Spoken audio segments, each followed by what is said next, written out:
ஏகம்பரநாதர் ஆலயம்னு ஒண்ணு உண்டு. இந்த ஆலயத்தில் ராமபிரான் பூஜித்த சகஸ்ரலிங்கம் இருக்கிறது. சகஸ்ரம் என்றால் 1008 என்று பொருள். இறைவனுக்கு உயர்ந்த அபிஷேகம் சகஸ்திரதாரை அபிஷேகம்னு சொல்லப்படுது. சகஸ்திரதாரை என்றால் 1008 எண்ணிக்கையில் ஜல்லடையில ஓட்டையிட்டு அதில் அபிஷேகித்தல் சுபமா.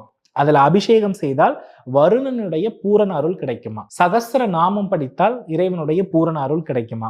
அதே போல ஒரே லிங்க திருமேனியில் 1008 லிங்கங்களை உருவகப்படுத்தி வழிபாடு செய்கிற பொழுது சிவாய நம அப்படின்னு ஒரு முறை சங்கல்பம் செய்ததை 1008 முறை சங்கல்பம் செய்ததாக இந்த லிங்கம் அதில் இருக்கக்கூடிய இறைவன் எடுத்துக்கொள்வாராம். இதை யார் உருவாக்கினார் அப்படின்னு எடுத்துக்கிட்டோம்னா ராமபிரான். ஏன் ராமபிரான் அப்ப என்ன பாவம் பண்ணாரா அப்படின்னு ஒரு கேள்வி வரலாம். ஆம், ஏன்னா உயர்ந்த வேதம் உள்ள ஒருவர் ராமபிரானால் என்ன செய்யப்பட்டார்னா வதைக்கப்பட்டார். ராவணன்